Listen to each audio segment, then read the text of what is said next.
Shalom jemaat yang dikasih Tuhan. Sehari bertambah sehari jadi seminggu, dan minggu ini kita sudah memasuki ibadah Advent yang ketiga. Lilin Advent ketiga akan dinyalakan. Kita akan memuji Tuhan dengan 3 lilin kita nyalakan.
Bapak Ibu Saudara yang dikasihi Tuhan, hari ini kita masuk Minggu Advent yang ketiga bersama-sama dengan umat Kristen di seluruh dunia.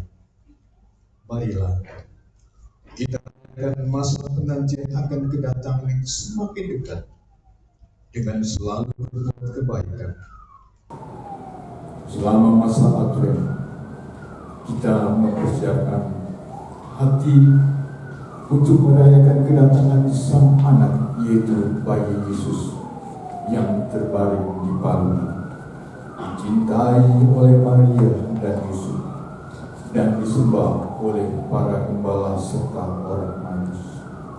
Namun, Advent yang berarti kedatangan mengundang kita untuk mempersiapkan lebih dari sekedar malam suci kehadiran. Jemaat sudah bangkit berdiri, kita masuki saat ini.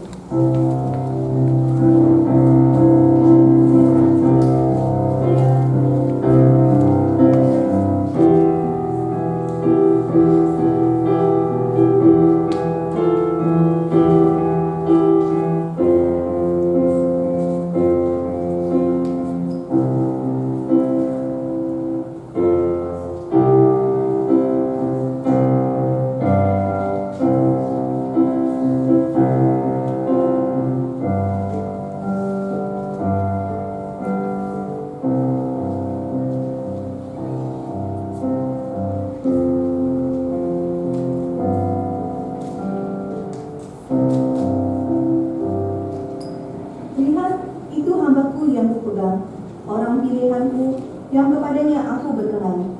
Aku telah menaruh rohku ke atasnya, supaya ia menyatakan hukum kepada bangsa-bangsa.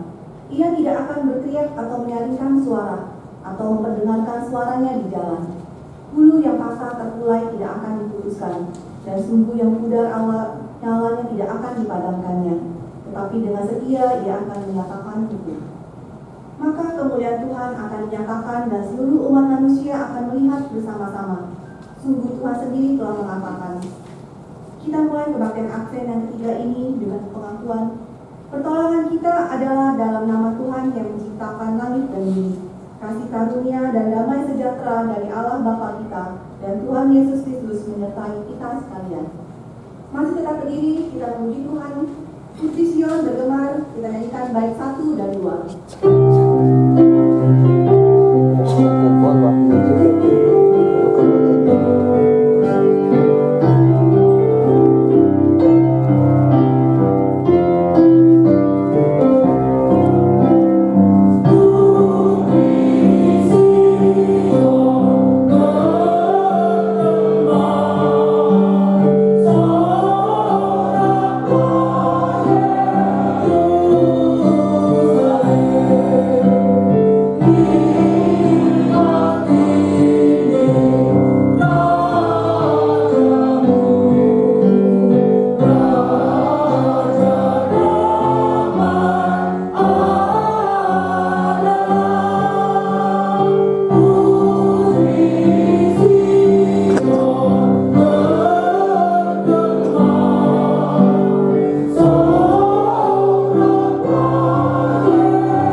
bersuka cita karena dosa-dosa kami yang banyak.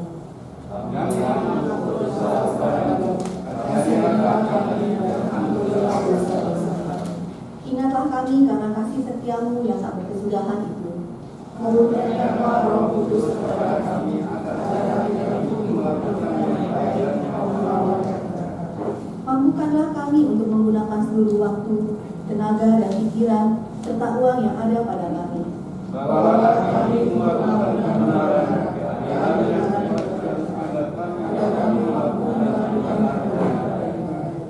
mampukanlah kami untuk tetap setia mengikutmu, hingga kami memperoleh hidup kekal yang Engkau janjikan bagi setiap orang yang percaya kepada anakmu Yesus Kristus. Amin.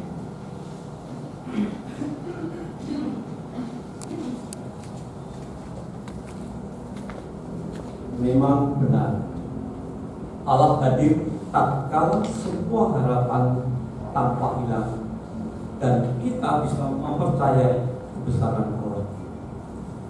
Selama masa Advent, kita diingatkan untuk mempercayai Dia yang dijanjikan, yang datang bagi kita sebagai bayi yang baru lahir namun memiliki segala kekuatan dan kuasa di seluruh alam semesta dalam tangan mungilnya.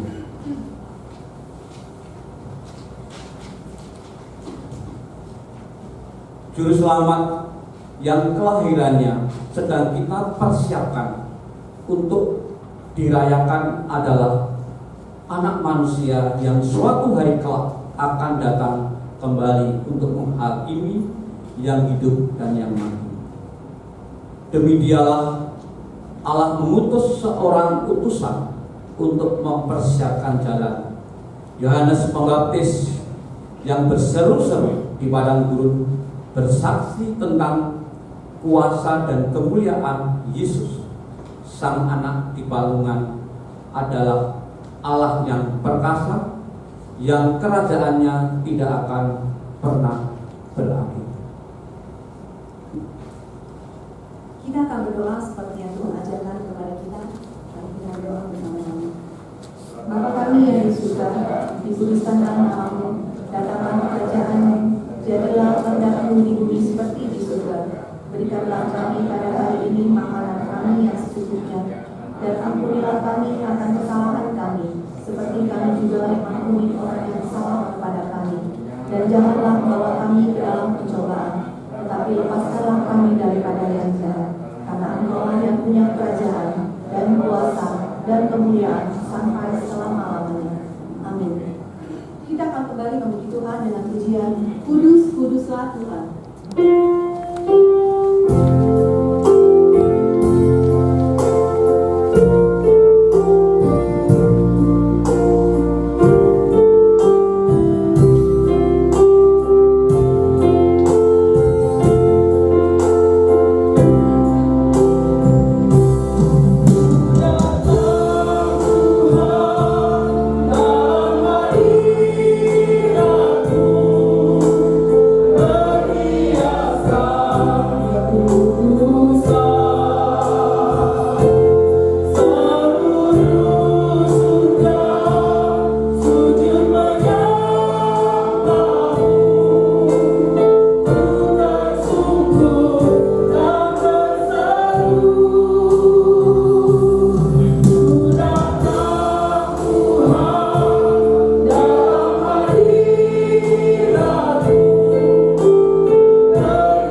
masa Advent ini, saat kita bersiap untuk merayakan kelahiran Yesus, kiranya kita merenungkan secara mendalam janji-janji kitab suci tentang siapa Dia dan untuk apa Dia datang. Saat kita menyembah di palungan, kiranya kita kagum bahwa anak ini adalah Allah Sang Perkasa, Raja Damai dan terang dunia. Dialah yang datang untuk mati. Dialah yang bangkit dengan kemenangan, naik ke surga, dan yang akan menepati janjinya untuk datang kembali dalam kemuliaan. Dia akan menegakkan keadilan dan membawa kerajaan damainya menuju puncak. Dia adalah iman Tuhan beserta kita.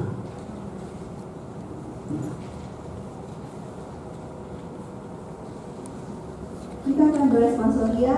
Saya undang jemaat untuk bangkit berdiri.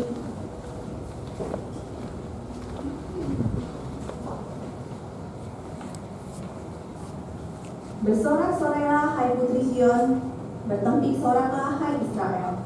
Bersukacitalah dan beriak-riaklah dengan segenap hati hai putri Yerusalem. Tuhan telah menyingkirkan hukuman yang jatuh atasmu, telah menebaskan musuhmu, raja-raja dan Tuhan ada di antaramu. Engkau tidak akan takut kepada bala-bala. Pada hari itu akan dikatakan kepada Yerusalem, janganlah takut hai Sion, janganlah tanganmu menjadi lemah lesu.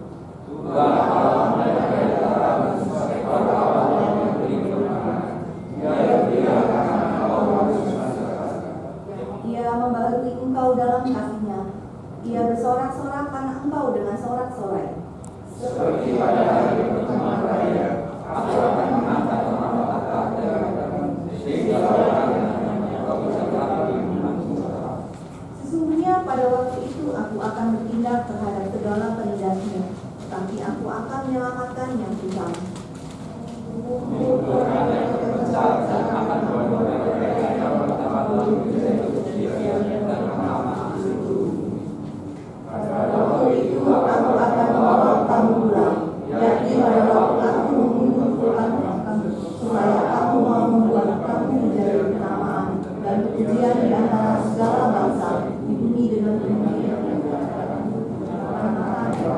Firman Tuhan, mulia kasih.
Videoin siapa? Videoin semuanya.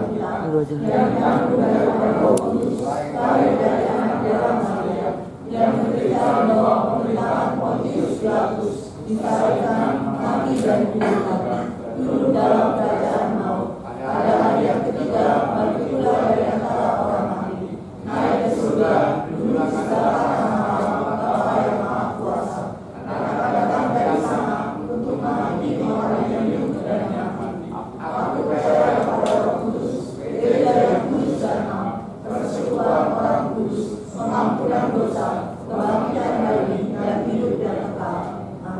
Jemaat, silakan kembali.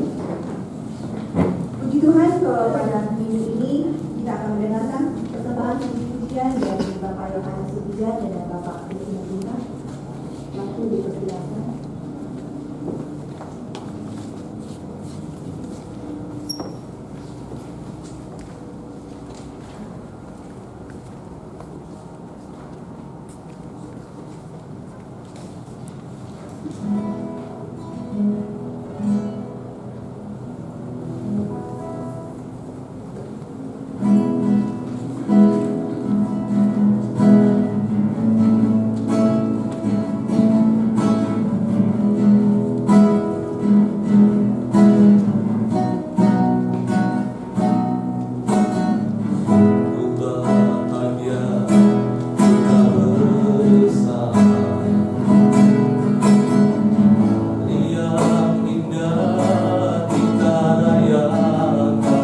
sebagai tanda sukacita dalam segala sesuatu yang indah di masa Advent ini.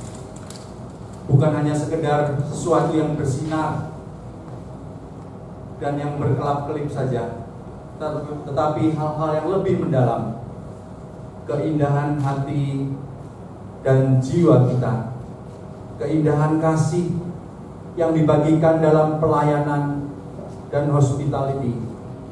Kita menyalakan lilin sukacita karena persekutuan bersama Kristus segera tiba. Pokok-pokok doa kita akan kita sampaikan kepada Tuhan melalui doa syafaat kita. Sebelum berdoa kita akan naikkan satu pujian, Arti Kehadiran-Mu.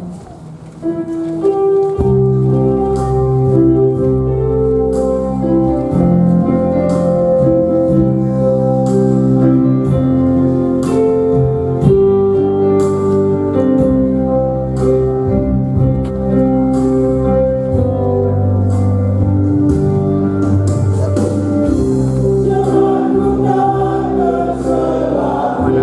Yang masing-masing aja. Gua udah masuk ya.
Bapa Maha Rahman, Bapa Maha Kudus yang kami sembah, di dalam nama Yesus Kristus, kami datang ke hadirat-Mu Tuhan, mengucapkan syukur dan terima kasih atas penyertaan-Mu yang senantiasa di dalam hidup kami. Kami mengucap syukur hari ini Tuhan, dan bersekutu Tuhan, menyembah Engkau Bapa di surga. Kami percaya kuasa Roh Kudus memimpin ibadah kami dari awal pertengahan dan akhir. Bapa kami di dalam surga, kami berdoa untuk hamba-hamba Tuhan yang melayani di gereja GMI Bethesda Sukarami ini. Kau perlengkapi dengan kuasa Roh Kudus-Mu Tuhan, para majelis, komisi, seksi, dan panitia. Kami percaya kerjasamanya mendatangkan kemuliaan bagi nama-Mu. Kami berdoa juga untuk saudara-saudara kami yang lemah Tuhan, untuk Pak Arif Kurniawan, Pak Yosafat Mulyadi, Ibu Stephen Rahma, Bapak Joni, Ibu Lina, Saudara Yani, Saudara Erik, juga Bapak Hermawan Tuhan saya. Kami percaya Kau jamah saudara-saudara kami ini sehingga pulih Tuhan dengan kesehatannya, sehingga memuliakan nama-Mu. Kami berdoa untuk kesehatan dari orang tua kami yang lanjut usia. Kami percaya menyertai hidup. Untuk jemaat kami yang mencari pekerjaan, untuk jemaat kami yang imannya selalu terombang-ambing karena kehidupan, Engkau kuatkan Tuhan untuk usaha dan pekerjaan jemaat kami. Kami percaya Tuhan, Engkau berkati pekerjaan jemaat kami, pendidikan anak-anak kami, masa depan anak-anak kami. Kami percaya Engkau arahkan jalan yang benar. Terima kasih. Gereja kami mempunyai rencana untuk mencari tanah pertapaan gedung gereja. Waktunya akan tiba Tuhan. Engkau akan menyediakan tepat waktunya, dan kami akan mendirikan tempat ibadah untuk memuliakan nama-Mu. Terima kasih Tuhan. Kami berdoa untuk aparat keamanan kami, Polri, TNI. Biarlah keamanan negara kami terjaga Tuhan. Jauhkan kami keributan dan peperangan. Stabilitas ekonomi bangsa, resesi dunia, Tuhan jauhkan dari negara kami. Pemulihan untuk COVID-19 juga Tuhan senantiasa menjauhkan negara kami. Tim medis yang bekerja, korban bencana alam, Tuhan Kau campur tangan, Tuhan Kau tolong mereka. Kami percaya, ulurkan tangan-tangan dermawan untuk membantu korban bencana alam. Terima kasih Bapa syurga. Doa ucapan syukur kami panjatkan di dalam nama Yesus Kristus Tuhan Juru Selamat kami. Amin.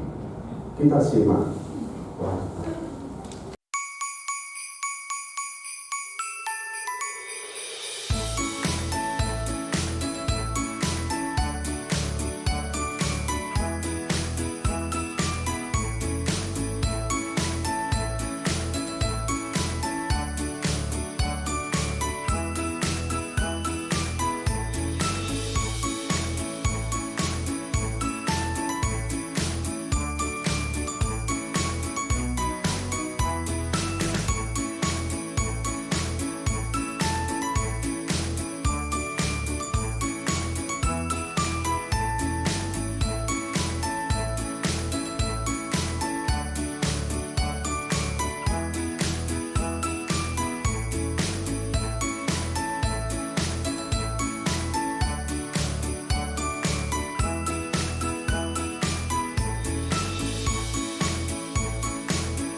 Dengan kepentingan kita akan memberikan persembahan untuk kemuliaan Tuhan. Bagian kedua di dalam diberikan. Dasar persembahan diambil dari 1 Tawari 29 ayat 14. Sebab siapakah aku ini dan siapakah bangsaku, sehingga kami mampu memberikan persembahan sukarela seperti ini? Sebab daripada mula segala-galanya, dan dari tanganmu sendirilah persembahan yang kami berikan kepadamu. Kata persembahan akan diedarkan, akan kita nyanyikan pujian, kuserahkan hidupku, ayat 1 sampai dengan 3.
Dan kita akan pujikan Tuhan dengan pujian 251 dalam Kota Raja Daud.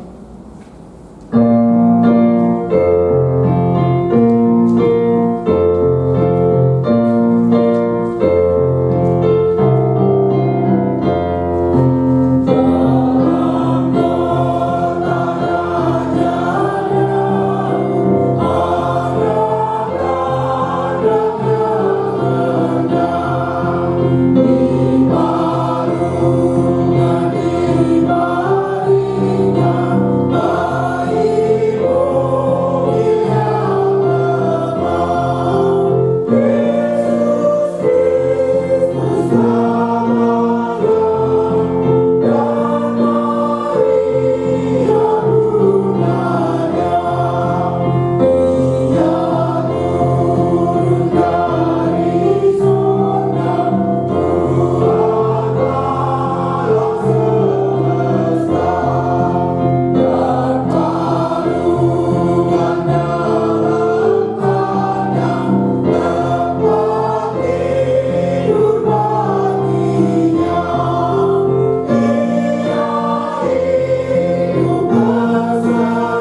kalau di bulan ini Tuhan, Engkau boleh hantarkan iman pemahaman kami. Engkau berikan pengertian yang benar akan peristiwa demi peristiwa yang boleh Tuhan nyatakan kepada dunia dan kepada kami umat-Mu yang percaya. Bagaimana karya-Mu yang ajaib dan luar biasa Engkau nyatakan melalui kehadiran-Mu di dalam dunia, menjadi bayi yang hina di tempat yang sangat hina, dan kami mengenal itu semua Tuhan, menjadi suatu peristiwa yang ajaib, suatu karya-Mu yang begitu besar Engkau berikan kepada kami. Dan kami bersyukur Tuhan, kisah itu Engkau berikan kepada kami sehingga kami mengerti dan kami mengenal akan Engkau, Allah Juru Selamat dalam kehidupan kami. Saat ini kami akan mendengarkan kisah-Mu Tuhan melalui kebenaran firman-Mu. Biar Tuhan Kau persiapkan hati kami untuk kami mengerti dan mengambil hikmah daripada firman-Mu, sehingga melalui firman-Mu Tuhan kami dikuatkan, kami dihiburkan, dan kami boleh semakin mengenal Engkau lebih benar lagi. Berikan hati kami Bapa untuk firman-Mu pada saat ini, dan berfirmanlah Engkau ya Allah, karena kami siap untuk mendengarkannya. Di dalam nama Yesus kami berdoa dan kami sambut firman-Mu. Amin. Shalom Bapak Ibu dan Saudara yang dikasihi Tuhan. Masih ada sukacita? Puji Tuhan ya, kita terus diberkati Tuhan sampai hari ini. Kita sudah sampai kepada Advent yang ketiga. Bapak Ibu dan Saudara masih ingat tema Advent pertama, kedua? Siapa yang menyampaikannya? Siapa yang hadir selama Advent 1-2? Hadir semua? Masih ingat tema Advent yang pertama? Lupa ya? Yang menyampaikannya masih ingat? Salah dong, Pendeta Hedi. Salah semua. Berarti lagi gak fokus ini ya. Harapannya terus diingat ya, karena 1, 2, 3 saling bersambungan masih dalam kitab Matius ya. Kayaknya tentang berjaga-jaga dan bersiaplah. Ya, artinya apa yang harus kita jaga? Apa yang harus kita persiapkan? Karena Yesus akan datang. Ada bencana tiba-tiba datang, lagi tidur kadang suaminya nggak bangun lagi pergi ada kecelakaan, kita pergi nggak tahu bagaimana kondisi. Kita diajak untuk berjaga, sehingga saat apapun yang menimpa kita ada bersama dengan Bapa. Ya, jangan sampai kita dipanggil Tuhan lagi berbuat dosa, gitu ya. Kita dipanggil Tuhan sedang tidak baik imannya. Makanya dalam Advent ini kita diajak berjaga-jaga. Dan hari ini kita sampai kepada Advent yang ketiga. Sebelumnya Advent yang kedua kemarin juga temanya bangunlah jalan, gitu ya. Karena Tuhan mau lewat, Bapak Ibu. Tuhan mau masuk dalam hati kita. Kalau masih ada yang hati yang masih berbukit-bukit, diratakan. Masih ada kesombongan, diratakan. Kalau masih ada yang berlupa, juga harus katakan timbun. Ya, masih ada kepahitan, sakit hati, dendam, timbun. Karena Tuhan mau datang. Siapkan jalan yang mulus. Ya, tamu kehormatan aja datang dari pesawat, karpetnya yang bagus gitu ya. Padahal hanya manusia. Ini Yesus mau datang dari surga, mau jemput kita semuanya. Jadi hari ini pun Bapak Ibu kita diajak untuk kembali memperingati Advent. Mari kita buka Bapak Ibu dan Saudara Alkitab kita dari Matius pasal yang ke-11 ayat 2 sampai yang ke-11.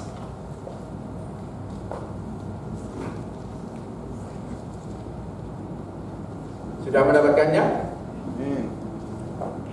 Matius pasal yang ke-11. Kita akan baca ayat 2 dan sampai ayat yang ke-11. Jika Bapak Ibu sudah dapat, kita baca bergantian. Nanti ayat terakhir kita baca bersama-sama. Judul perikopnya Yesus dan Yohanes Pembaptis. Di dalam penjara Yohanes mendengar tentang pekerjaan Kristus.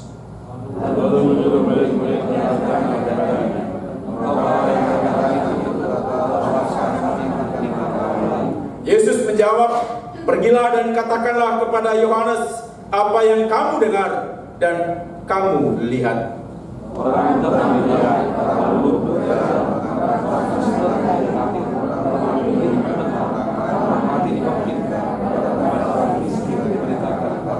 dan berbahagialah orang yang tidak menjadi kecewa dan menolak aku. Setelah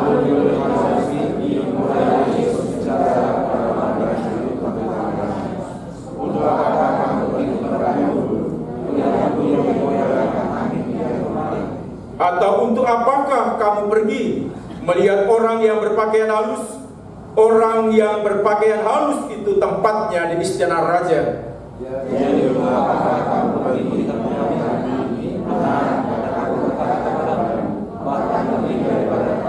Karena tentang dia ada tertulis, lihat, aku menyuruh utusanku mendahului engkau. Ia akan mempersiapkan jalanmu di hadapanmu.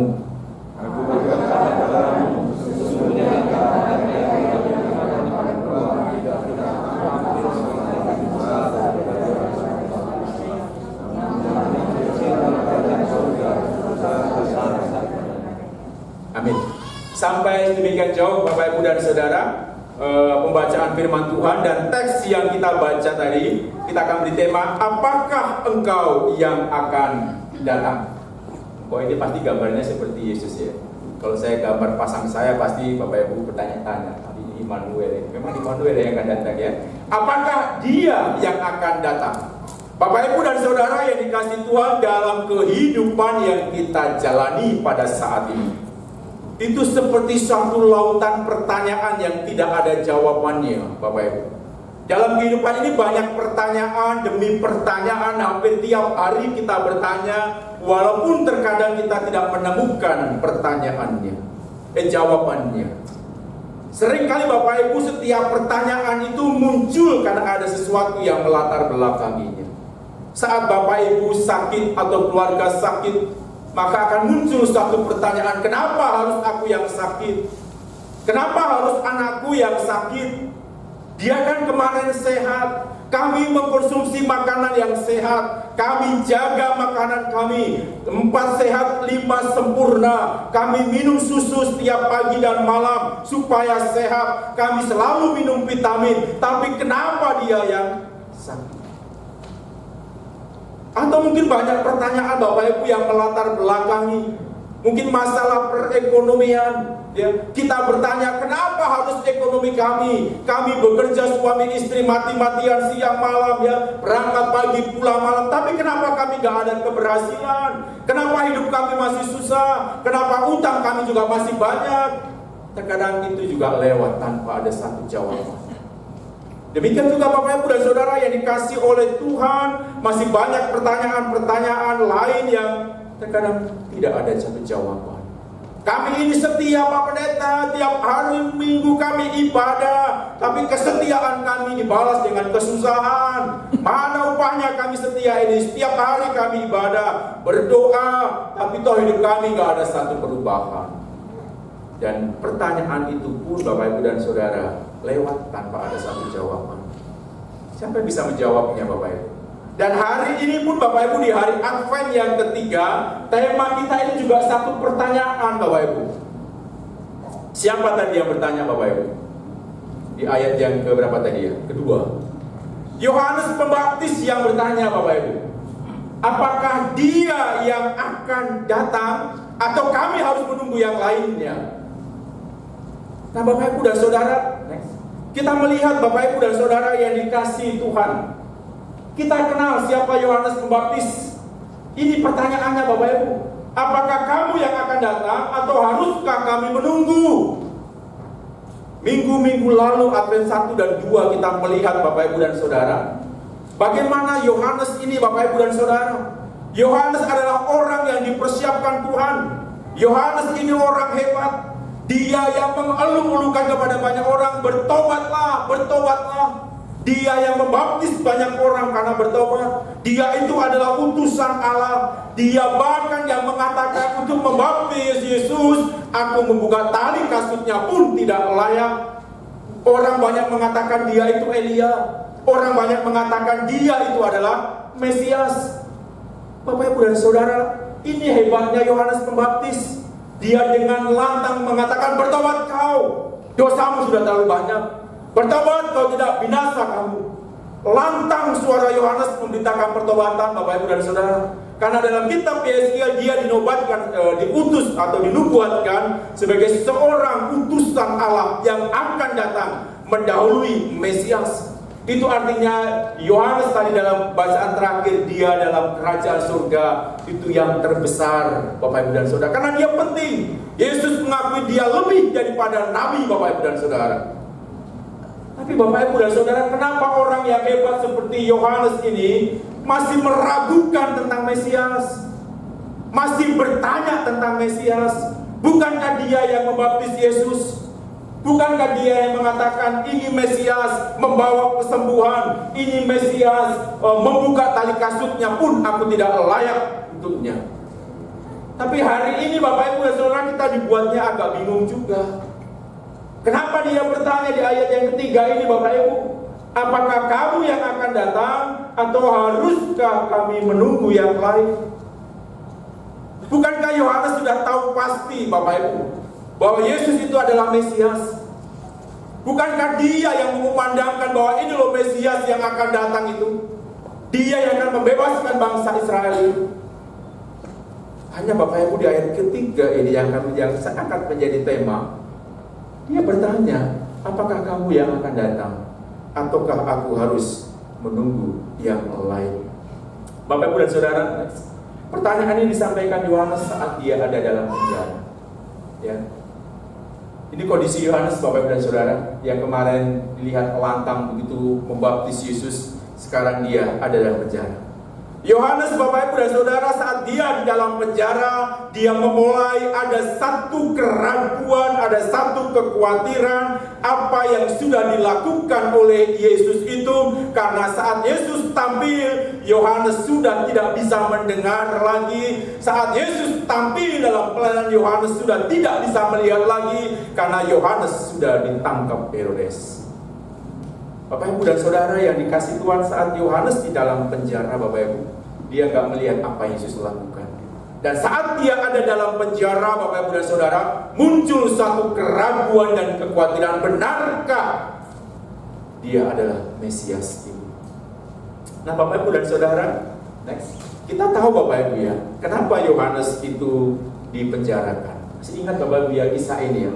Karena Yohanes dengan lantang berkhotbah kepada Herodes, menegur kesalahan Herodes yang akan menikahi masih saudara perempuannya, Herodias, saudara laki-lakinya, ya, akan dinikahin. Bagi Yohanes dan bagi tradisi yang terjadi pada waktu itu, ini aib, ini melanggar hukum. Yohanes dengan lantang mengingatkan, ya, itu nggak boleh kau nikahi Herodias itu melanggar hukum. Itu cacat hukum, itu melanggar hukum Allah. Ini raja loh yang dilarang Bapak Ibu ya. Kita datang kepada presiden aja harus gini-gini ya. Tapi Yohanes dengan lantang berkhotbah di depan Herodes, Bapak Ibu, mengklaim itu dosa. Ya. Dan dari situlah Bapak Ibu dan Saudara yang dikasih Tuhan, akhirnya Herodes memenjarakan Yohanes, Bapak Ibu ya. Herodes yang pada waktu itu berkuasa, Bapak Ibu dan Saudara yang dikasih oleh Tuhan, akhirnya ditangkap Yohanes dan dipenjarakan. Nah Bapak Ibu dan Saudara yang dikasih oleh Tuhan kita Yesus Kristus, Herodes gak berani mengeksekusi langsung, ya, apakah akan langsung dibunuh atau tidak. Karena semua orang sudah tahu bahwa Yohanes ini adalah seperti Elia yang datang. Semua orang Israel sudah mengklaim bahwa Yohanes ini nabi yang dibuatkan datang. Sehingga dia hanya berani menangkapnya, Bapak Ibu. Kalau ada apa-apa dengan Yohanes, pasti Herodes akan didemo oleh orang-orang Yahudi. Karena dia menjadi raja Romawi, tapi tempatnya di Palestina, masih kekuasaan Romawi. Dan sehingga dia hanya dipenjara. Nah Bapak Ibu, next, kita melihat Bapak Ibu dan Saudara yang dikasih Tuhan. Mungkin hari ini saya dan Bapak Ibu nggak pernah mengalami penjara di sel seperti ini, ya. Mudah-mudahan kita nggak pernah ya, mungkin karena korupsi, mencuri, ya, atau ada yang pernah di sel di sini, di penjara di Polda atau apa. Saya kalau kunjungan ke, dulu saya di kampus itu pelayanannya di Tanjung Gusta, pelayanan di penjara. Kan kasihan juga Bapak Ibu. Setiap minggu saya ibadah ke LP Tanjung Gusta di Medan. Kasihan Bapak Ibu, dan kita nggak ada. Mungkin hari ini Bapak Ibu dan Saudara kita tidak pernah memang di penjara seperti Yohanes Pembaptis, ya, mengalami suatu kerangkeng, ya, dibelenggu oleh rantai dan semuanya mengalami ketersiksaan secara fisik. Tapi Bapak Ibu dan Saudara kita mungkin melalui pengalaman Yohanes, Bapak Ibu ya. Karena di dalam penjara juga Yohanes merasakan satu pengalaman, ada satu keraguan yang muncul dalam diri Yohanes. Mungkin hari ini pun Bapak Ibu dan Saudara, pikiran kita itu terpenjara Bapak Ibu dan Saudara, dengan pertanyaan-pertanyaan yang ada di bawahnya ini. Mungkin kita mulai bertanya, benarkah Yesus itu juru selamat Bapak Ibu? Benarkah Yesus itu adalah Tuhan dan penebus dosa kita? Bagaimana kalau yang dikatakan orang-orang, misalnya non-muslim, orang-orang Moravian, orang-orang Mormon ya, orang-orang saksi Yahweh, Yesus itu Allah, bukan Allah. Kalau orang Yahweh, Yesus itu hanya utusannya, hanya Allah kecil, bukan Allah dia. Dan agama lain mengatakan Yesus itu bukan Allah, dia itu nabi. Bagaimana kalau seandainya itu yang benar Bapak Ibu? Bagaimana seandainya bahwa Yesus itu bukan Allah? Yesus itu nggak bisa bawa kita ke surga. Bapak Ibu dan Saudara, kalau seandainya itu terus menyerang kita, Bapak Ibu, kita terpenjara. Apakah benar yang dikatakan orang, dia itu hanya nabi biasa? Akan ada lagi nabi yang menyempurnakannya. Ya, kalau seandainya yang saya percaya selama ini nggak benar, ini kan sia-sia. Bapak Ibu dan Saudara yang dikasih Tuhan, di Natal-Natal ini pun Bapak Ibu banyak orang yang sudah mempertanyakan. Hari Natal 25 itu kan bukan kelahiran Yesus itu. Kelahiran Dewa Matahari Bapak Ibu. Begitu ya, di orang Romawi ya. Karena bawa terang. Ngapain kalian percaya itu? Emangnya lo tahu Tuhan lahir? Kalau Yesus itu lahir dari manusia sebagai Tuhan, harusnya mamanya Yesus Tuhan dong. Masa Tuhan dilahirkan manusia? Masa manusia ditebus saja dengan darah? Gampang amat. Kalau seandainya Bapak Ibu itu terus menyerang pikiran kita, hati kita, kita ketemu orang, Tuhan lo manusia ya, kok lo percaya? Di gereja lo itu ada salib ya, itu ada jinnya. Orang yang hebat pun masih terpengaruh Bapak Ibu. Itu akan membelenggu pikiran kita. Mungkin secara fisik kita memang gak pernah di penjara, tapi keraguan kita Bapak Ibu, ketakutan kita seringkali juga memenjarakan hati kita. Bisa-bisa kita pergi meninggalkan Yesus ya. Karena ini bahaya ini Bapak Ibu dan Saudara ya, kalau sampai kita mengalami seperti pertanyaan-pertanyaan ini dan seperti tidak ada yang bisa menjawab Bapak Ibu dan Saudara, kita mulai pudar. Oh iya ya, maksud Yesus itu Tuhan sih, lahirnya aja di kandang domba, malu. Keluarga aja saya kemarin di rumah sakit bintang 5, susternya semua hebat-hebat. Ini Yesus kita lahirnya di kandang domba, bau lagi, kambing. Bagaimana Bapak Ibu Saudara? Itukah Tuhan kita? Kalau ada orang yang ngejek seperti itu Bapak Ibu, itu Tuhanmu itu, katanya Tuhan, tapi teriak sama yang Eli, tolong kami. Tuhan macam apa itu? Ya.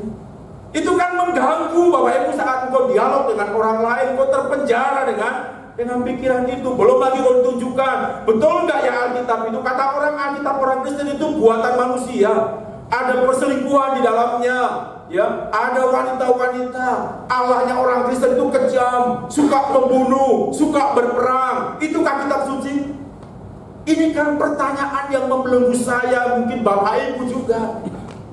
Kita nggak pernah di penjara Bapak Ibu, tapi terkadang keraguan, kekhawatiran itu sering muncul. Nah Bapak Ibu dan Saudara yang dikasih oleh Tuhan kita Yesus Kristus, ini yang harus kita atasi Bapak Ibu dan Saudara yang dikasih Tuhan. Next. Kita melihat Bapak Ibu ya, bagaimana ada apa yang harus kita lakukan Bapak Ibu dan Saudara. Saya mau tunjukkan Bapak Ibu dan Saudara beberapa tokoh yang juga pernah mengalami keraguan dalam kehidupannya. Ada Abraham. Apa yang pernah Abraham alami Bapak Ibu? Kalau kita katakan Abraham hebat-hebat ya, dia meninggalkan semua harta miliknya, dipanggil Allah pergi tanpa mempertanyakan kemana dia pergi. Di mana letak keraguan Abraham yang Bapak Ibu tahu? Pernah?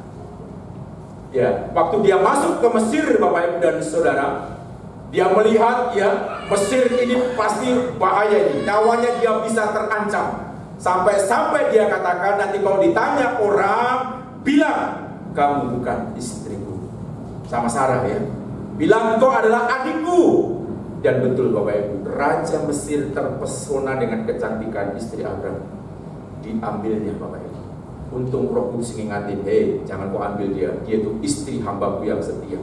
Ada satu keraguan, ada satu ketakutan. Dia adalah hamba yang setia, dipanggil Allah tanpa bertanya, dia pergi. Tapi saat masuk kota Mesir, dia ketakutan, nyawanya terancam. Dan dia akan, jangan bilang kau istriku, kalau enggak kita akan mati dibunuh mereka.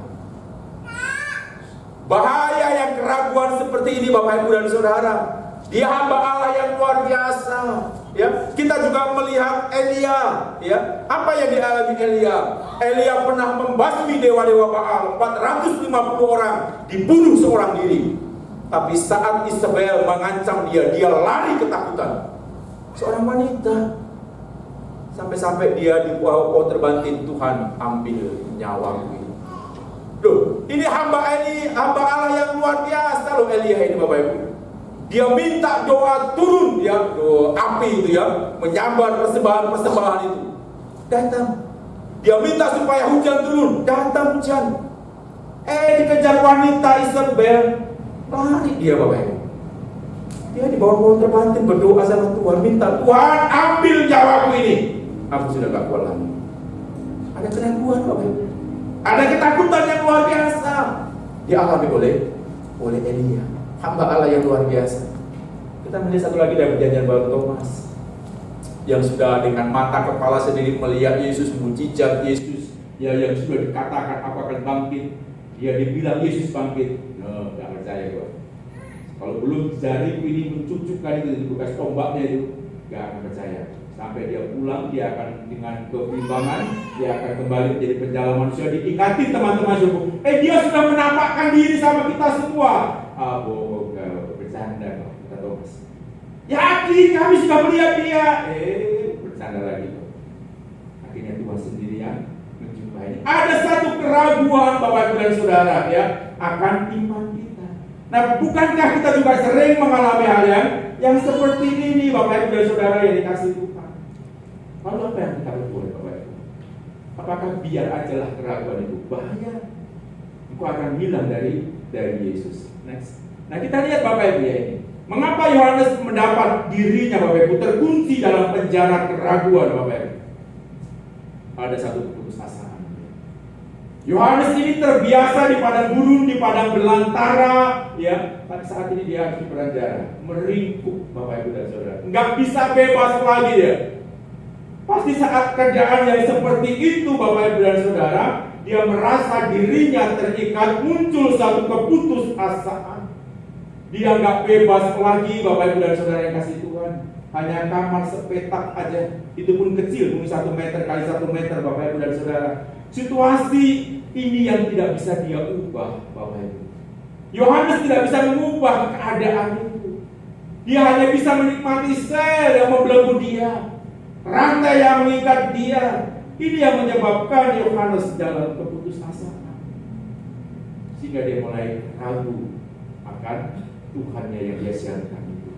Bapak Ibu dan Saudara yang dikasih Tuhan, kalau kita berada dalam posisi yang seperti dialami Yohanes Bapak Ibu, mungkin kita pernah menemukan sesuatu keadaan yang tidak bisa kita ubah. Kita mendapati sesuatu keadaan yang tidak bisa kita mau perbaiki Bapak Ibu. Misalnya rumah tangga, wah sudah gak bisa ini diubah ini. Suami saya memang sudah keras kepala ini. Suami bilang istri saya ini juga, luar biasa ini. Kayaknya jalan satu-satunya harus cerai. Jalan satu-satunya harus pisah. Bawa anakmu, aku bawa juga anakku. Siapa dua-dua lah ya, bagi. Karena keadaannya gak bisa berubah. Dalam keadaan sesuatu yang tidak bisa kita ubah Bapak Ibu, apa yang terjadi? Karena putus asa. Dan ini yang dialami oleh Yohanes. Waspada terhadap keputusasaan Bapak Ibu dan Saudara, sehingga kita akan meragukan orang yang hebat seperti Yesus. Tidak hanya itu Bapak Ibu, yang dialami oleh Yohanes juga adalah apa? Kekecewaan. Next. Yohanes membayangkan Bapak Ibu bahwa Yesus yang dia beritakan itu sebagai Mesias itu, dia bisa membebaskan dia. Yesus ini kan pembebas Israel, namanya juga Mesias. Yohanes berharap dia bisa menolong, ya, dia bisa membebaskan bangsa Israel dari Roma. Dia bisa menolong saya yang di penjara saat ini. Aku kan utusannya, aku kan yang menyuarakan rakyat bertobatan. Aku sekarang di penjara. Tapi di mana Mesias itu? Kok nggak menolong saya? Kok nggak datang kepada Herodes, tolong lepaskan hambaku itu? Dia masih terkungkung di dalam penjara. Inilah Bapak Ibu dan Saudara yang dikasihi Tuhan. Mesias itu dinubuatkan, dia tadi dikatakan dia akan menyembuhkan orang yang lumpuh, yang sakit sembuh, yang mati akan dihidupkan, yang menderita akan bahagia. Tapi saya di penjara, mana? Kok nggak dibebaskan? Ini yang membuat Yohanes kecewa. Dan akhirnya dia seperti di penjara dalam keraguan. Benarkah dia itu Mesias?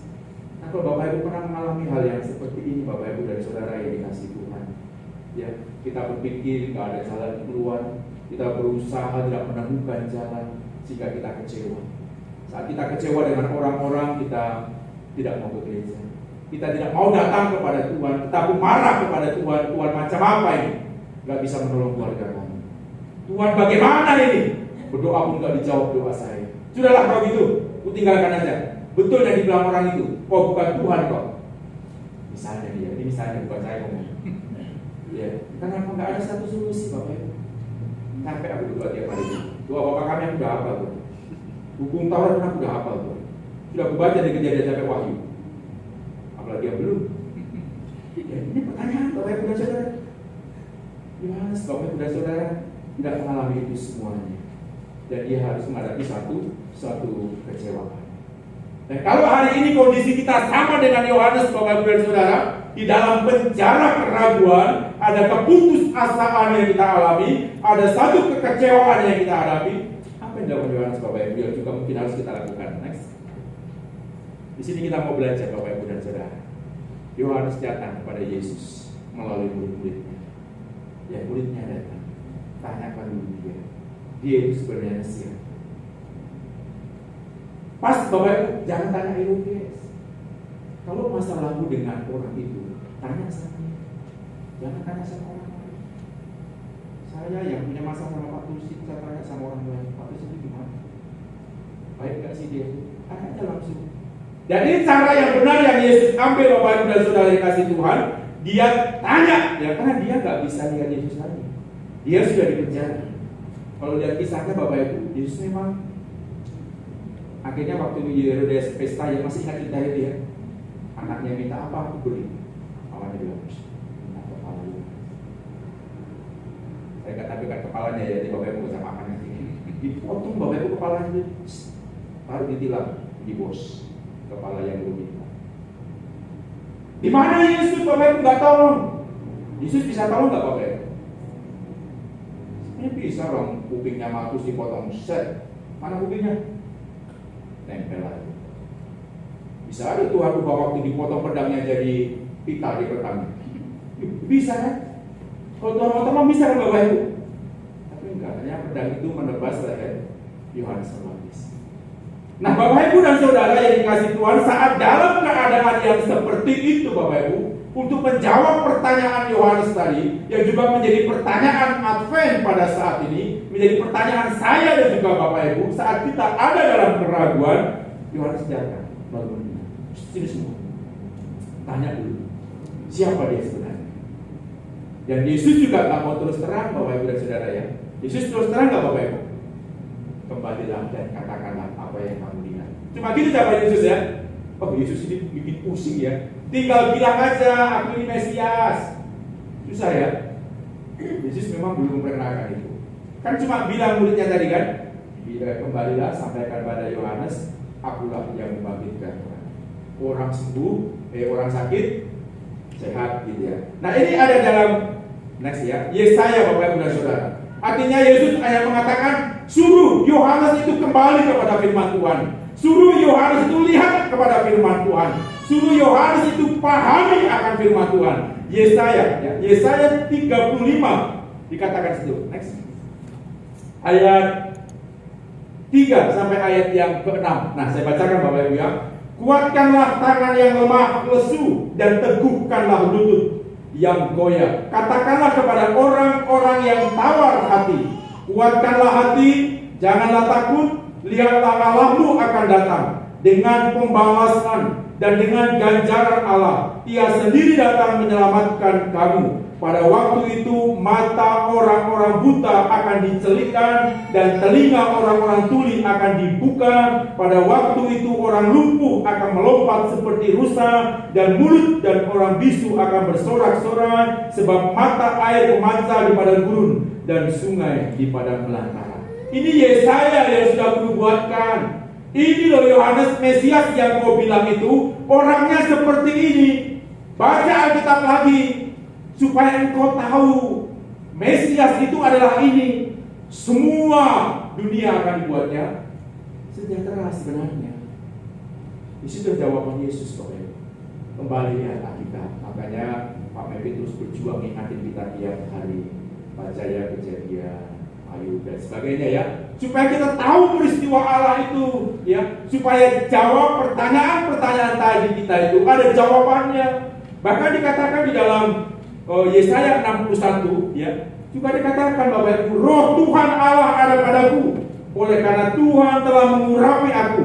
Ia telah mengutus aku untuk menyampaikan kabar baik kepada orang-orang sengsara dan merawat orang-orang remuk hati, untuk memberitakan pembebasan kepada orang-orang tawanan dan kepada orang yang terkurung kelepasan dari penjara, untuk memberitakan tahun rahmat Tuhan dan hari pembalasan Allah kita, untuk menghibur semua orang berkabung. Ini Mesias itu datang, Bapak Ibu. Ya, harusnya Yohanes paham akan pesan ini, Bapak Ibu dan Saudara. Inilah yang dikatakan Yohanes. Aku ini Mesias, Yohanes. Ya, seperti yang kau katakan, belum berubah. Ya, Yohanes belum paham, Bapak Ibu. Dia tahunya bahwa Yesus itu bisa membebas. Yohanes belum melihat eskatologinya, bahwa penyertaan Tuhan itu tidak hanya di sini. Penghakiman Tuhan itu tidak hanya di dunia ini, Bapak Ibu. Nanti dia datang kedua kalinya. Eskatologisnya Yohanes tidak pahami. Dia hanya pahami bahwa Mesias itu akan membebaskan kami dari penjajahan Romawi, melepaskan Israel. Sebenarnya bukan hanya itu, sampai kekekalan nanti, Bapak Ibu, yang harus kita pahami. Makanya perlu kita membaca Alkitab. Itu semua yang dikatakan Nabi, Bapak Ibu, digenapi, Bapak Ibu. Ya. Dan Yohaneslah orang yang mempersiapkannya. Jadi Bapak Ibu dan Saudara yang dikasih oleh Tuhan kita juga, kalau kita ada satu keraguan, pertanyaan, berarti ada iman kita yang belum mencur dengan Tuhan. Masih ada sesuatu yang kita tanyakan kepada Tuhan. Apa rencana Tuhan? Ya, sehingga kita tidak pada mudah putus asa dan mengalami suatu keraguan. Jadi Bapak Ibu dan Saudara yang dikasih oleh Tuhan kita Yesus Kristus, hari ini Bapak Ibu dan Saudara, Tuhan Yesus Yesus ingin supaya Yohanes ini tahu, Bapak Ibu, ini loh jawaban yang sebenarnya. Terlepas dari sesuatu yang Yohanes alami, Bapak Ibu dan Saudara yang dikasih Tuhan, Yesus mau katakan, Bapak Ibu dan Saudara yang dikasih oleh Tuhan kita Yesus Kristus, percayalah. Apapun yang kau alami, percayalah kepada Mesias itu. Apa yang dikatakan para nabi, imani aja. Ya, kan seperti Abraham, Bapak Ibu, iman itu nggak harus diperkatakan, Bapak Ibu. Iman itu dilaksanakan. Abraham nggak pernah bertanya tentang Allah, Bapak Ibu. Dia mau kemana? Anaknya diminta pun dikasihnya, Bapak Ibu. Ya, istrinya suruh musir pun diusirnya sih, bukan istrinya, bundiknya.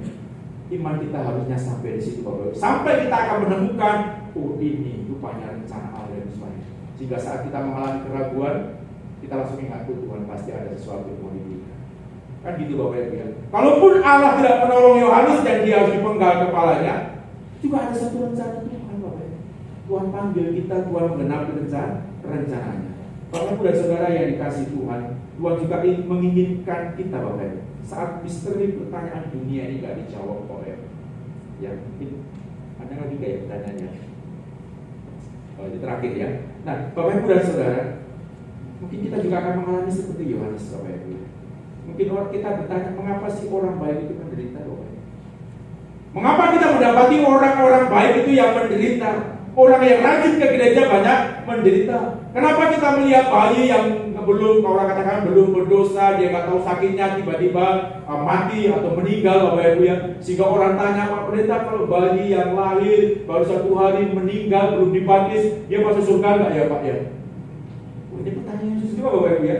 Dia belum dibaptis, udah meninggal, Bapak Ibu. Ini pertanyaan-pertanyaan yang banyak yang mengundang keraguan dalam diri kita. Yohanes juga mengalami satu keraguan. Mungkin kita juga bertanya, Bapak Ibu dan Saudara yang dikasih Tuhan, ya, mengapa orang baik tampaknya memiliki banyak masalah dan pencobaan? Orang yang kaya itu kayaknya enak banget kemana-mana, tapi kami orang yang baik ini susah amat, ya. Mau cari sesuatu kasih aja harus kerja bakti Tuhan. Banyak lagi Bapak Ibu ya, dan jawabnya itu belum kita dapati. Mengapa sih kok kita yang melayani Tuhan ini susah kali mengalami satu pertumbuhan? Bertahun-tahun ini tidak mengalami pertumbuhan, jiwa pun nggak tambah-tambah, iman jemaatnya pun nggak bertumbuh-tumbuh. Mungkin kita juga pernah bertanya seperti itu. Kok pelayanan kami nggak menghasilkan buah sih Tuhan?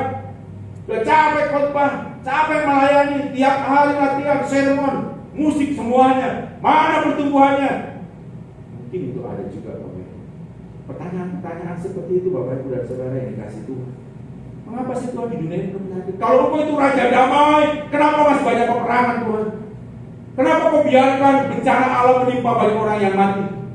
Yang lagi tidur, tiba-tiba nggak bangun, nggak ketimpa balok, ya, ketimpa lumpur semua. Kenapa Tuhan ini terjadi? Bisa jawab enggak Bapak Ibu?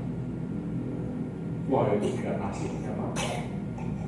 Tapi kalau keluarga kita yang mengalami begitu Bapak Ibu, hari ini Bapak Ibu dan Saudara, mungkin kita nggak dalam penjara seperti yang dikatakan awal, tapi kita dalam keraguan Bapak Ibu dan Saudara. Dan pertanyaan-pertanyaan ini mengganggu kita Bapak Ibu. Dan hanya datang kepada Yesuslah Bapak Ibu dan Saudara, kita akan memiliki suatu jawaban. Kita akan didorong bagaimana kita harus percaya. Yohanes tahu tempat di mana dia datang saat dia dipenjara oleh keraguan. Dia mempercayai Mesias yang dia beritakan. Apa yang disampaikan murid-muridnya, dia percaya bahwa hanya Yesus tempat menyelesaikan semua keraguan dalam hidup saya. Amin Bapak Ibu. Sampaikan pada Tuhan apa yang menjadi masalah dalam kehidupan, apa yang menjadi keraguan dalam kehidupan. Mungkin Bapak Ibu ada banyak hal yang tersembunyi dalam kehidupan kita. Ada banyak satu pergumulan yang kayaknya gak dijawab dari surga oleh Allah. Tidak apa-apa Bapak Ibu, Tuhan semua punya rencana itu semuanya. Dan disitulah Bapak Ibu Yohanes memastikan bahwa hanya Mesias itulah yang sebenarnya menjawab akan semua keraguan yang dialami. Bapak Ibu dan Saudara, kita baca ayat yang ke-7 dari Bapak Ibu. Yohanes katakan, ngapain kalian pergi kepada guru? Biasanya Bapak Ibu ada orang yang tenang, itu orang-orang pembesar, itu juga datang, tapi mereka membawa jubah yang bagus. Apakah kalian mau melihat di padang gurun itu, melihat Yohanes, atau kalian melihat orang-orang ahli Taurat, raja yang juga mau melihat apa yang dilakukan Yohanes? Yesus tadi katakan Bapak Ibu. Tapi di situ Bapak Ibu, walaupun Yesus tidak menolong Yohanes, tapi dia cerita kepada orang-orang banyak, Yohanes itu beda. Apa dikatakan Bapak Ibu? Di situ dikatakan bahwa Yohanes itu bukanlah bulu yang digoyangkan oleh angin. Artinya bukan orang-orang yang datang dari kerajaan. Yohanes itu bukan orang-orang yang rapuh. Ini Yesus yang muncul Bapak Ibu. Saat dia dalam penjara, dia katakan kepada banyak orang, Yohanes itu hebat. Yohanes itu adalah seorang pria yang punya jiwa sangat lembut dan rendah hati. Ini Yesus yang mengatakan. Dan dia katakan, dia itu juga adalah seorang nabi, bahkan lebih dari nabi yang lainnya, karena dia adalah utusan Tuhan langsung untuk mempersiapkan jalan. Bahkan dari ayat yang 11 dikatakan, dia adalah yang terbesar dari mereka yang dilahirkan oleh perempuan. Wah, ini Yesus yang ngomong tentang Yohanes. Hebat kan Bapak? Mungkin saat ini Bapak Ibu di hadapan orang banyak kita menderita, ada keraguan, tapi Yesus memuji dia itu orang yang hebat. Dia itu luar biasa. Ya, dia itu dahsyat dia. Dia itu gak pernah menyerah itu. Yesus juga akan mengatakan. Kalau hari ini Bapak Ibu dan Saudara, keraguan ini di masa Advent, apakah Yesus akan datang dalam bayi yang kecil? Dunia mungkin gak percaya. Kalau itu menjadi satu keraguan, tanya pada Tuhan. Dan dialah Bapak Ibu kita yakinkan hari ini. Yohanes meyakinkannya. Mesias itu adalah Tuhan bagi saya. Mesias itu adalah Immanuel bagi saya. Amin Bapak Ibu. Jadi apapun keraguan Bapak Ibu akan tuntas saat Bapak Ibu datang kepada Yesus. Tuhan akan memberikan jawabannya. Baca firman, baca tentang aku. Di situ semuanya sudah ada. Amin. Kita berdoa. Tuhan, kami sungguh sangat bersyukur buat firman yang sudah Engkau berikan kepada kami pada saat ini. Kami tahu Tuhan bahwa dalam kehidupan kami juga menyimpan keraguan yang teramat banyak. Hati pikiran kami dibelenggu oleh suatu pertanyaan-pertanyaan, bahkan meragukan akan pertolongan kasih Tuhan yang maha luar biasa.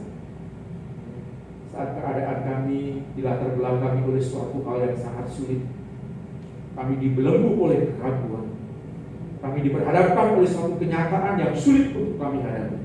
Tapi hari ini kami belajar pada hamba-Mu Yohanes Pembaptis yang juga mengalami suatu penjara keraguan, tapi dia bisa keluar dari segala keraguannya. Dia datang pada waktu yang tepat. Dia datang kepada orang yang tepat, yaitu Mesias Tuhan kami, Yesus Kristus yang datang membebaskan semua orang.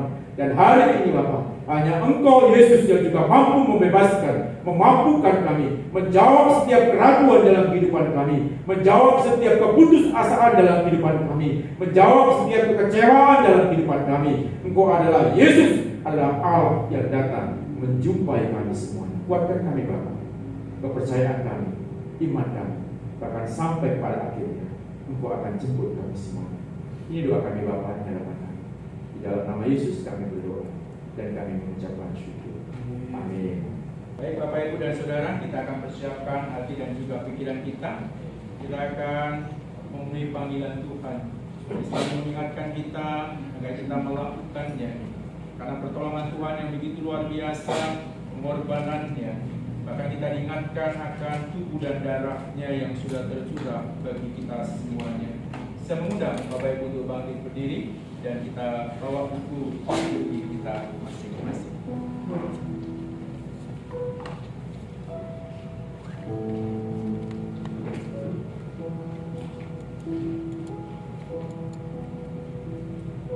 Kamu yang sesungguhnya bertobat daripada dosamu dan ingin mengasihi sesamamu manusia dan berniat akan menuntut hidup baru serta menurut hukum-hukum Allah dan hendak berjalan pada jalannya yang suci, marilah dengan iman terimalah perjamuan kudus ini untuk menghiburkan hatimu. Berlututlah kamu dengan rendah hati, mengaku dosa-dosamu kepada Allah yang Maha Kuasa. Jemaat Islam hidup kembali. Mari Bapak Ibu dan Saudara, kita bersatu dalam pengakuan dosa. Allah yang Maha Kuasa, Bapa Tuhan kami Yesus Kristus, yang menjadikan semesta alam, hakim segala manusia, dengan rendah hati kami mengaku banyaknya dosa dan kejahatan yang kami lakukan melalui pikiran, perkataan maupun perbuatan melawan Tuhan dan Raja kami. Hati kami sangat sedih dan menyesal mengingat kesalahan itu, dan dengan sungguh-sungguh kami bertobat. Kasihanilah kami, ya Bapa yang berkasihan. Ampunilah kami dan tolonglah kami, agar kami dapat melayani-Mu dan berkenan padamu dalam pembaharuan hidup, menghormati dan memuliakan nama-Mu. Demi Yesus Kristus Tuhan kami. Amin. Allah Bapa yang Maha Kuasa, karena besar kasih-Mu, Engkau sudah menjanjikan keampunan dosa kepada semua orang yang bertobat dan beriman. Kasihanilah kami dan ampunilah kami dari segala dosa kami. Teguhkanlah dan kuatkanlah kami dalam segala kebaikan, dan bawalah kami kepada hidup yang kekal demi Yesus Kristus Tuhan kami. Amin. Dengarkanlah apa yang dikatakan dalam Alkitab pada mereka yang merendahkan hatinya dan bertobat. Jikalau ada seorang berbuat dosa, maka tidak ada seorang juru syafaat kepada Bapa, yaitu Yesus Kristus, yang telah menjadi korban perdamaian karena segala dosa kita dan dosa seisi dunia juga. Angkatlah hatimu. Kami mengangkat kami kepada Tuhan. Biarlah kita berterima kasih kepada Tuhan. Memang selayaknya kita berbuat demikian. Memang selayaknya benar dan wajiblah kami pada setiap saat dan pada setiap tempat mengucapkan syukur padamu, ya Tuhan, Bapa kami yang kudus, yang Maha Kuasa, Allah yang kekal. Sebab itu, beserta dengan malaikat-malaikat dan para tentara surga, kami puji dan besarkan nama-Mu yang mulia itu, serta berkata, Kudus, kudus, kudus, Tuhan Allah besar Allah, penuhlah surga dan bumi dengan kemuliaan-Mu. Bagimu-lah ya Tuhan yang maha tinggi. Amin. Allah yang maha kuasa, Bapa kami di surga, yang sebab kasih-Mu yang besar itu sudah memberikan anak-Mu yang tunggal, yaitu Yesus Kristus, yang menderita mati di atas kayu salib untuk penebusan kami, sebagai korban persembahan yang sempurna yang cukup bagi dosa-dosa seluruh dunia.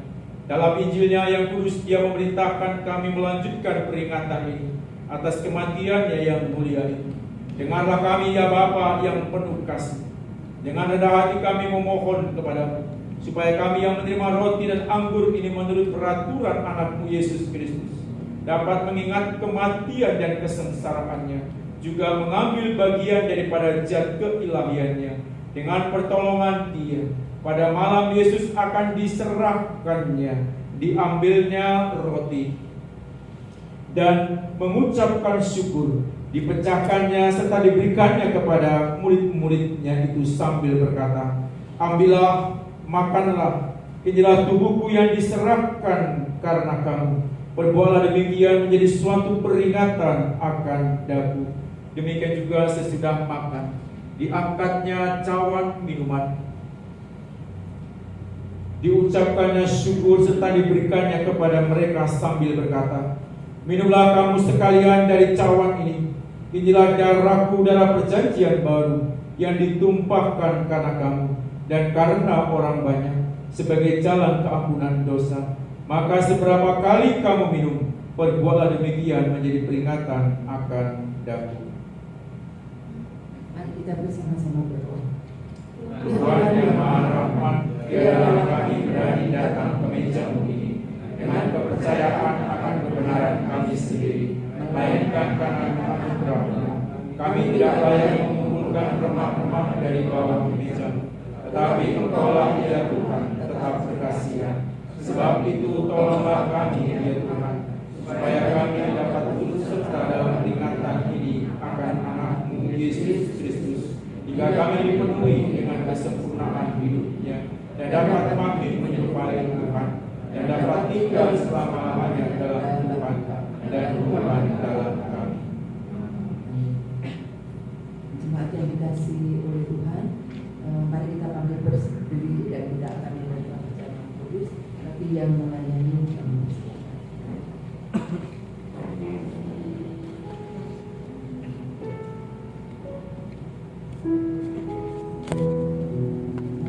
Yesus berkata, "Inilah tubuhku yang diserahkan karena kamu.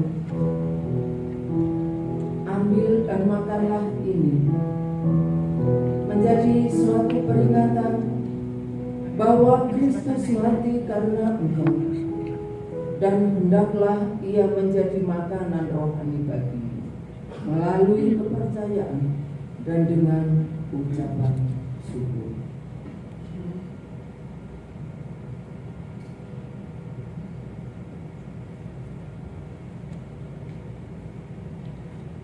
Yesus berkata,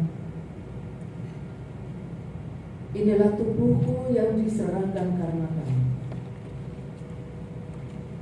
Ambil dan makanlah ini, menjadi suatu peringatan bahwa Kristus mati karena engkau, dan hendaklah Ia menjadi makanan rohani bagimu, melalui kepercayaan dan dengan ucapan syukur."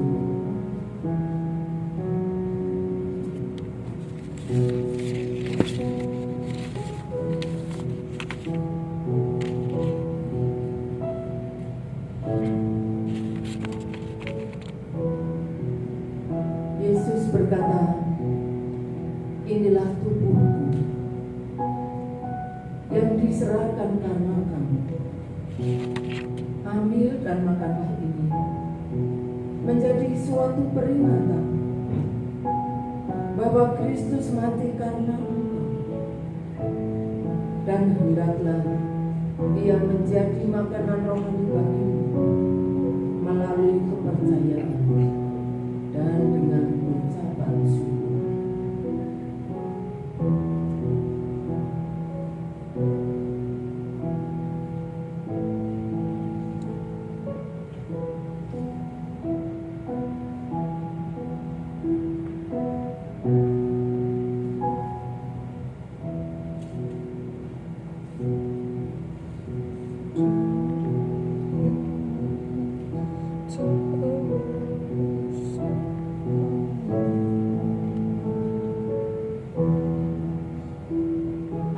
membacakan kita bersama.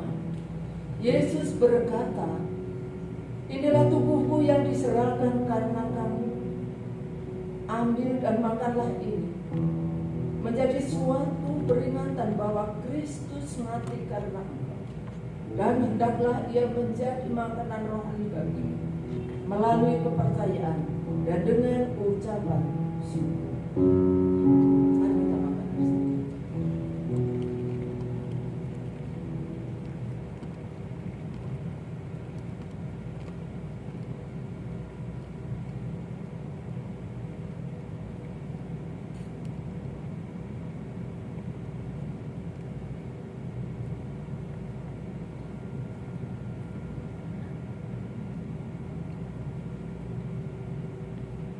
Mari kita makan bersama. Yesus berkata, inilah darahku, darah perjanjian baru yang ditumpahkan karena engkau. Minumlah ini menjadi peringatan bahwa Kristus mati karena engkau, dan ucapan syukur.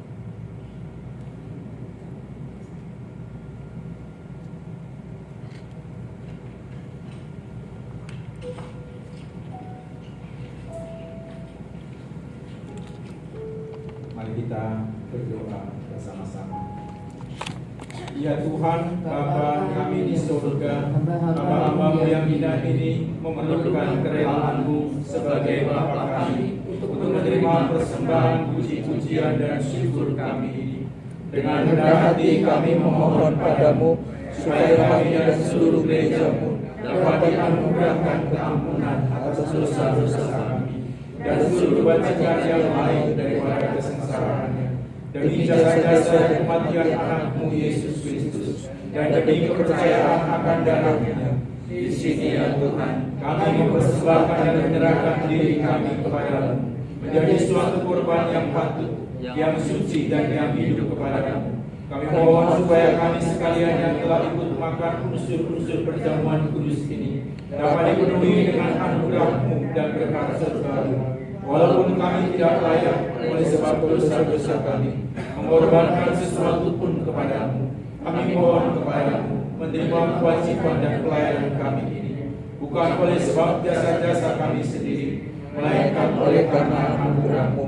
Demi Yesus Kristus Tuhan kami, demi Dia dan beserta Dia dalam persekutuan dengan Roh Kudus, kami menghormati dan memuji Engkau, ya Bapa yang Maha Kuasa, sampai selama-lamanya. Amin. Segala kemuliaan bagi Allah di tempat yang maha tinggi, dan sejahtera di atas bumi di antara orang yang diperkenankannya. Kami memuji Tuhan, kami menghormati Tuhan, kami menyembah Tuhan, kami memuliakan Tuhan, kami mengucapkan syukur kepada Tuhan, sebab kemuliaan-Mu yang besar itu, ya Tuhan Allah, Raja yang di surga, Allah Bapa yang Maha Kuasa, ya Tuhan Yesus Kristus, Anak yang tunggal, ya Tuhan, domba Allah dan Anak Allah yang menanggung dosa-dosa seluruh masyarakat manusia. Kasihankanlah kami Tuhan, yang menanggung dosa seluruh masyarakat manusia. Terimalah doa kami, Tuhan yang duduk di sebelah kanan Allah Bapa. Kasihanilah kami, karena Engkau saja yang kudus, Engkau sajalah Tuhan, Tuhan saja yang Kristus, dan Roh Kudus yang maha tinggi dalam kemuliaan Allah Bapa. Amin. Mari silakan duduk kembali.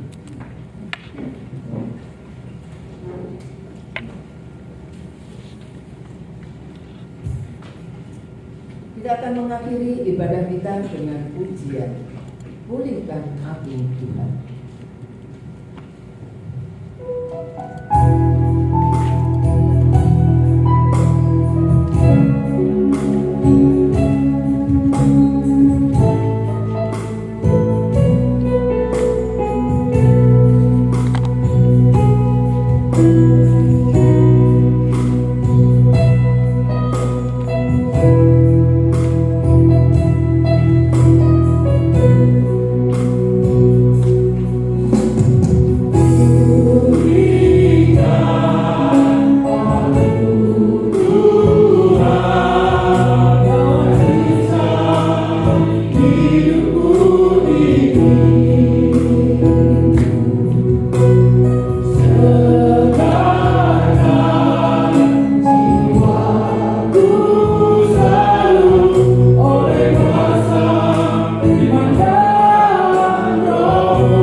Lakukanlah firman Tuhan di dalam kehidupanmu, supaya kamu memperoleh kekuatan yang daripada Tuhan. Terimalah berkat-Nya. Kiranya anugerah Tuhan Yesus Kristus, kasih Allah Bapa, serta persekutuan di dalam Roh-Nya yang kudus, biarlah menyertai, melindungi, memberkati rumah tanggamu, pekerjaanmu, pelayananmu, mulai sekarang ini sampai selama-lamanya. Amin.